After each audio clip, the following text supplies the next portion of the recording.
Nem todos os jardins são feitos de terra e folhas. Há aqueles cujos limites se desenham em mapas esquecidos, em linhas apagadas pelo vento do tempo. O Éden, ou Éden, como o chamavam os antigos sumérios, não era apenas um símbolo espiritual, mas, segundo diversas tradições, um local real com coordenadas sutis inscritas na própria pele da terra. Textos antigos falam de 4 rios que nasciam em um mesmo ponto: Pison, Gion, Tigre e Eufrates.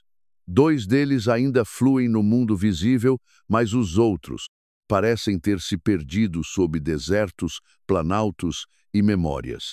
Alguns estudiosos do passado juravam que o Éden ficava entre os rios da Mesopotâmia, perto da antiga cidade de Eridu, onde Enki, senhor da água e da sabedoria, teria estabelecido seu templo.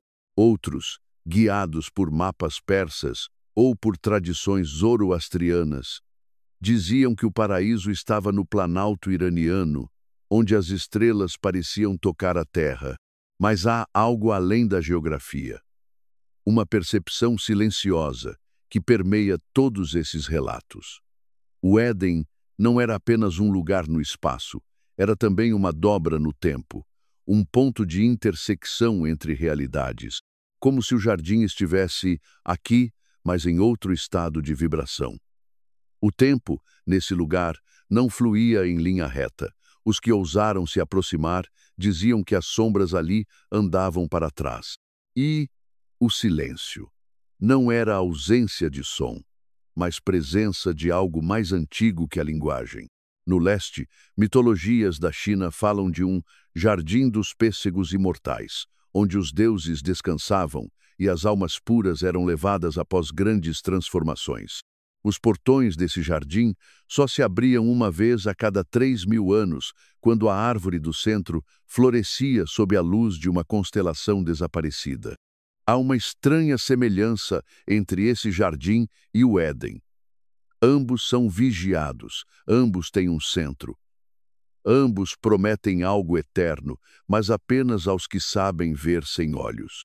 E se o Éden não tivesse sido destruído, mas apenas velado, há antigos registros babilônicos que mencionam um selo de névoa, um tipo de barreira invisível que impedia os mortais de ver aquilo que não podiam compreender.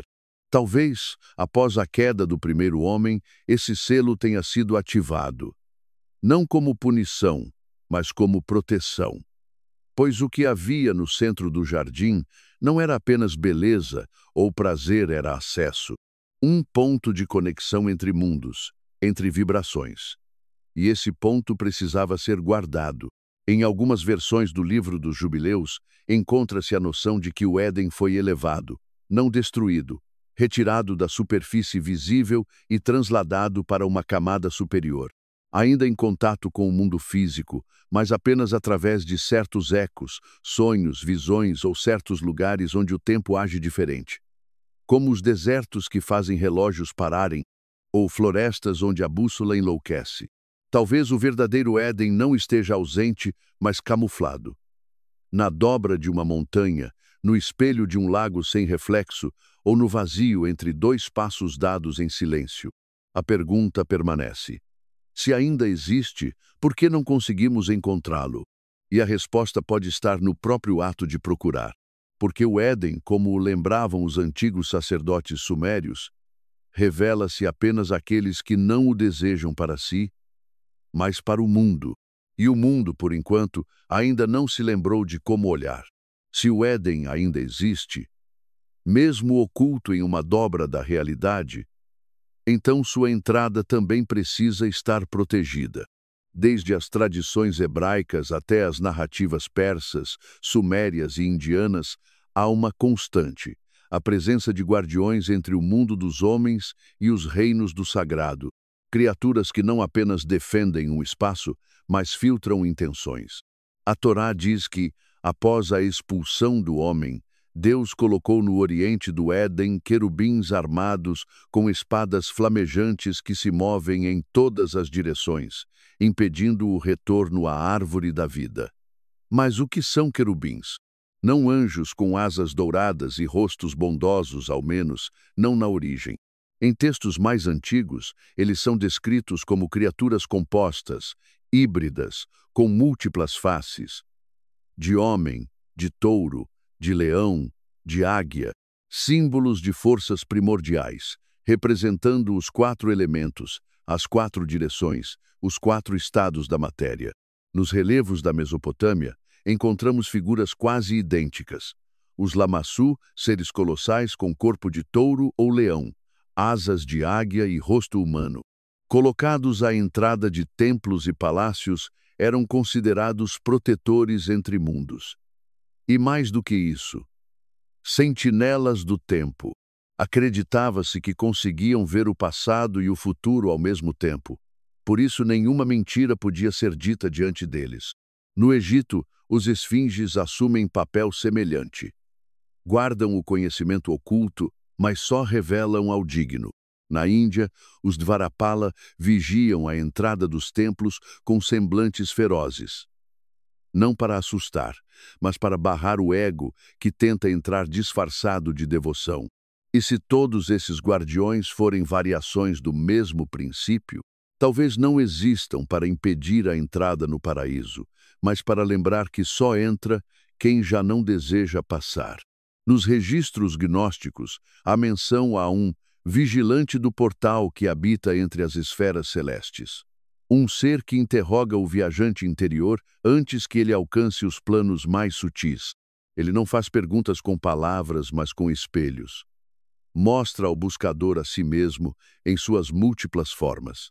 E apenas quem reconhece cada uma, sem recusar nenhuma, pode continuar.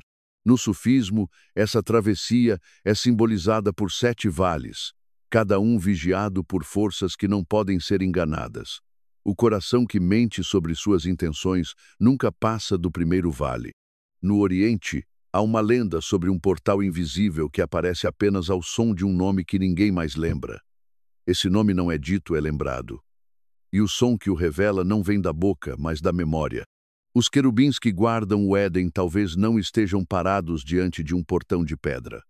Talvez estejam espalhados pelas dobras do mundo, como sombras que observam os passos daqueles que procuram respostas antes de compreenderem a pergunta. Eles não julgam, não punem, apenas refletem, como espelhos que devolvem o que há no interior. Porque o verdadeiro teste nunca foi físico. O paraíso pode estar a um passo de distância, mas é o passo que nunca se dá com pressa, nem com sede de posse. Talvez por isso as espadas flamejantes dos querubins se movam em todas as direções. Não como armas, mas como feixes de percepção. Lembrando ao buscador que só o que é puro de intenção pode atravessar o véu. E mesmo assim, nem sempre retorna. Ao longo da história, muitos mapas foram desenhados não com tinta, mas com intuição. Mapas invisíveis que não indicam reinos ou cidades, mas zonas onde a realidade parece respirar diferente, onde o tempo desacelera, onde a mente se cala, onde a pele sente antes de entender. Seriam esses os ecos do paraíso? Ou apenas portas que apontam na sua direção? Diversas culturas falam desses pontos como lugares sagrados, cruzamentos entre planos. Os celtas chamavam de lugares finos, onde o véu entre o mundo material e o espiritual é mais fino. Na tradição chinesa, tais pontos fazem parte da própria rede energética do planeta, os meridianos da Terra, por onde flui o Qi. Nas Américas, os xamãs sabiam onde o chão vibra diferente, onde o espírito das montanhas sussurra histórias antes do sono. Na cartografia esotérica, esses lugares se conectam em linhas chamadas ley lines, um traçado quase místico que liga monumentos antigos como Stonehenge, as pirâmides do Egito, Machu Picchu, a Esfinge e templos esquecidos na Ásia Central. Um padrão se revela. Esses lugares não foram construídos ao acaso. Foram erguidos sobre pontos de intersecção energética, como se o próprio planeta indicasse onde algo sagrado deveria nascer. Os sumérios, ao desenharem seus zigurates, sabiam disso. Muitos dos seus templos estavam voltados não só para as estrelas, mas também para algo que vinha de baixo, como se o céu e o subsolo conversassem. Em algumas tabuinhas, há menções de pontos de travessia, onde a lembrança da água se encontra com o fogo do céu. Metáforas ou referências a portais. O Éden, então, não seria um lugar fixo, mas um estado de alinhamento entre energia, espaço e consciência. A entrada pode se manifestar apenas onde tudo se combina com exatidão. O momento, o lugar e o olhar certo. Há relatos de viajantes sufis que, ao cruzarem certos desertos do Irã, ouviram vozes que não vinham de fora. Viam cidades que depois desapareciam ou dormiam sob o céu claro e acordavam com os pés molhados, sem nenhuma nuvem acima. Eles não chamavam isso de ilusão, chamavam de intercessão. Da mesma forma, nas montanhas do Tibete, os monges falam de portais de ressonância, lugares onde os mantras parecem voltar antes de serem ditos, onde a pedra responde ao som e o silêncio tem peso. Nesses locais, a percepção se curva, e muitos afirmam que ali o mundo verdadeiro apenas começa. E onde está a ciência nisso? Até mesmo geólogos modernos admitem que certos pontos da Terra emitem frequências incomuns, campos magnéticos anômalos, concentrações geomagnéticas que afetam bússolas, plantas e até o comportamento de animais. A ciência hesita em dar nomes. Mas os antigos já haviam nomeado tudo: portais, vórtices, ombros do mundo, dobradiças do tempo. O que os querubins guardam talvez não seja um jardim escondido, mas esses pontos de interseção, portais que permitem vislumbrar por um instante o que foi, o que será e o que persiste. E o maior segredo pode ser este: o paraíso nunca foi fechado. Nós apenas esquecemos o caminho. Enquanto o Ocidente moldava sua visão do Éden como um jardim perdido em algum ponto físico da Terra, o Oriente olhava para cima ou para dentro. Na cosmologia persa, chinesa, indiana e até tibetana, o paraíso nunca foi descrito como um ponto no solo, mas como um estado de elevação, muitas vezes representado por montanhas, pilares ou palácios suspensos entre mundos. Em cada cultura, os símbolos se repetem com nomes diferentes: escadas, portões, templos elevados, seres alados e uma exigência constante. O acesso exige mais do que passos.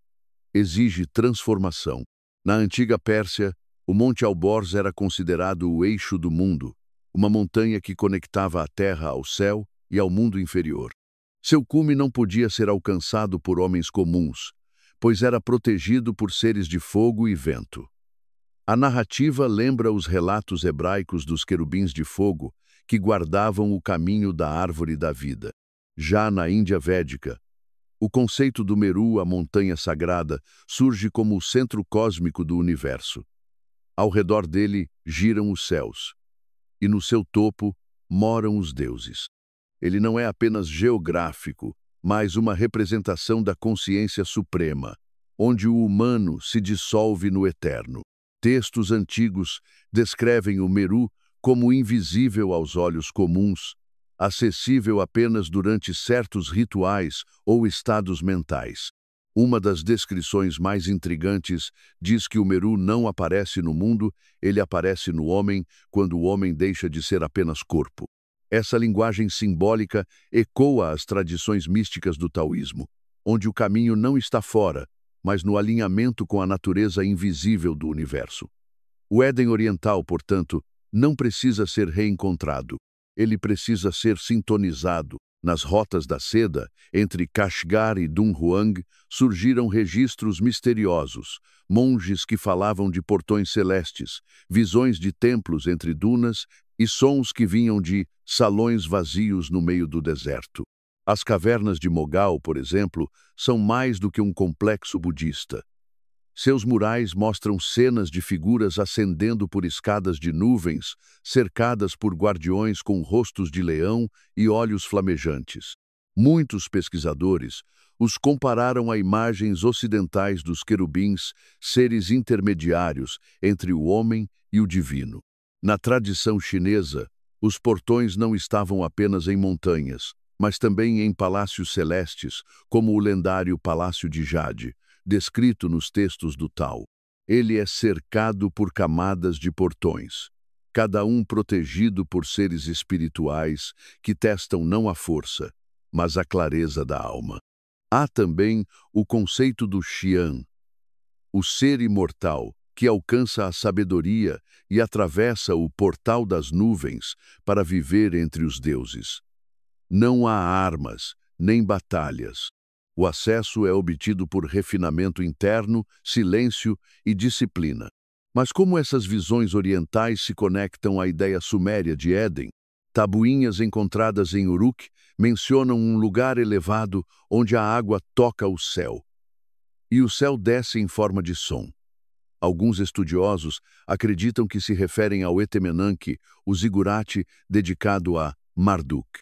Mas outros sugerem que se tratava de um conceito mais antigo, ligado a Enki, o deus das águas profundas, cujas moradas eram descritas como salões de ressonância espelhada.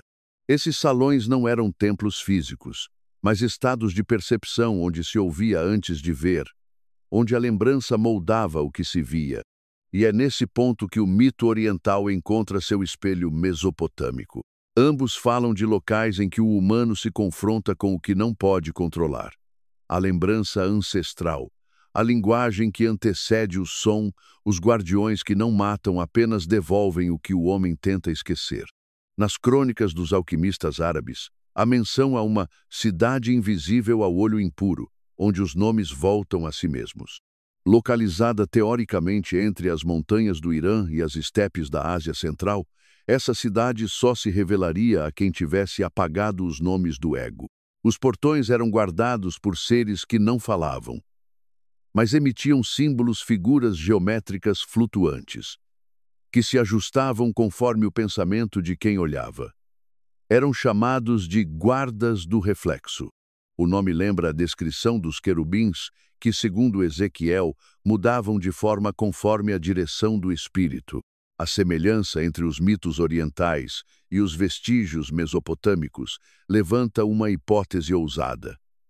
O paraíso nunca esteve em um único lugar, ele sempre foi um padrão, uma frequência, uma chave que abre diferentes portas conforme a mente que a segura.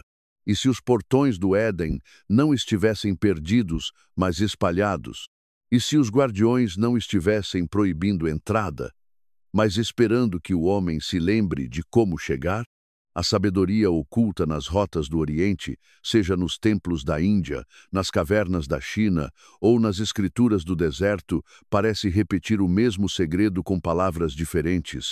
O caminho só se revela ao olhar que já atravessou. Nas tradições esquecidas dos povos do deserto, dizia-se que os verdadeiros portões nunca permanecem no mesmo lugar por muito tempo. Assim como os rios antigos mudavam de curso e as dunas ocultavam templos inteiros, também o Éden, se é que alguma vez teve coordenadas fixas, seguia uma lógica própria, não obedecendo ao tempo nem à geografia. Havia períodos em que ele tocava o mundo visível e outros em que se retraía para além da percepção humana. Em cada era, surgiam relatos de viajantes, monges, ascetas e errantes que afirmavam ter sentido a presença de uma fronteira invisível, um limiar entre o mundo da matéria e o território da origem. O livro de Enoque, os registros sumérios e os textos gnósticos falavam todos de um jardim oculto que não podia ser alcançado por trilha ou bússola, mas por sintonia. O Éden era também uma frequência, diziam os anciãos dos montes. Não era um lugar apenas, mas um eco, uma reverberação da primeira ordem que moldou a realidade. Em antigos mosteiros tibetanos, inscrições seladas relatavam sonhos coletivos de monges que caminhavam entre colunas de luz no meio da floresta e encontravam no centro um espelho imóvel refletindo o céu de outra era. No coração da selva amazônica, xamãs relatavam visões de uma cidade onde os animais não fugiam dos homens, envolta por uma muralha de névoa que apenas se dissipava quando o visitante deixava de pensar como humano. As escolas sufis preservaram histórias de guardiões invisíveis que interrogavam os viajantes em sonhos. Suas perguntas não eram feitas com palavras, mas com imagens repetidas, como se testassem a memória de algo que o próprio sonhador desconhecia ter vivido. E quem não respondia, acordava com a sensação de ter esquecido um nome importante. Quem respondia não acordava da mesma forma. Nas bordas do Mar Cáspio, há quem ainda recite poemas sobre os olhos que não piscam uma referência, dizem aos querubins que não dormem e cuja vigília mantém o equilíbrio entre mundos. Os mesmos seres alados, de rosto múltiplo, que as escrituras colocaram à porta do Éden após a queda, agora parecem também estar no centro dele. E se a queda não foi um castigo, mas um deslocamento de frequência, talvez os guardiões não defendam o paraíso dos homens, mas defendam os homens de entrarem antes da hora certa. Hoje, muitos buscam esses portões com satélites, drones e escavações. Procuram entre as ruínas da Mesopotâmia, nos vales do Himalaia, sob as areias da Pérsia. Mas os fragmentos encontrados tabuinhas partidas, símbolos que se repetem, geometrias que não pertencem a nenhuma cultura conhecida, indicam algo mais profundo. Não é apenas arqueologia, é memória em forma de matéria. Nas últimas décadas, surgiram fenômenos estranhos. Bússolas que giram sem razão, zonas sem sombra durante o meio-dia, sons de sinos ou flautas em locais sem vento. Em cavernas da Capadócia, pesquisadores relataram perda temporária de linguagem ao tocar certas inscrições. Em desertos iranianos, surgiram inscrições que brilham sem pigmento. Em todos os casos, os relatos descrevem sensações semelhantes: desorientação, paz súbita, lembranças que não pertencem ao observador. O Éden, ou o que restou dele, talvez ainda esteja entre nós. Mas como cicatriz invisível, como dobra na malha do real. E os guardiões, os querubins, os leões alados, os seres de rosto flamejante, talvez sejam menos criaturas e mais mecanismos. Sistemas de proteção, chaves simbólicas que só se alinham com quem carrega uma determinada vibração interior. Se é assim, os portões do Éden não são buscados. Eles aparecem. E quando o fazem, não há sinal.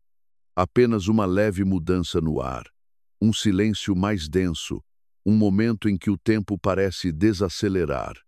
E quem entra, se entra, jamais volta o mesmo.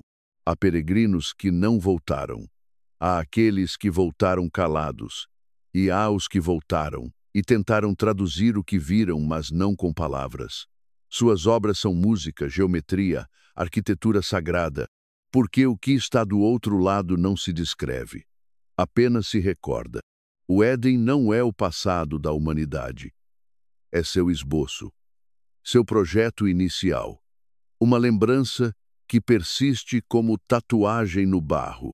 E quando finalmente a terra ressoar novamente com aquela frequência primordial, quando os homens voltarem a lembrar sem medo, talvez os portões se alinhem uma vez mais.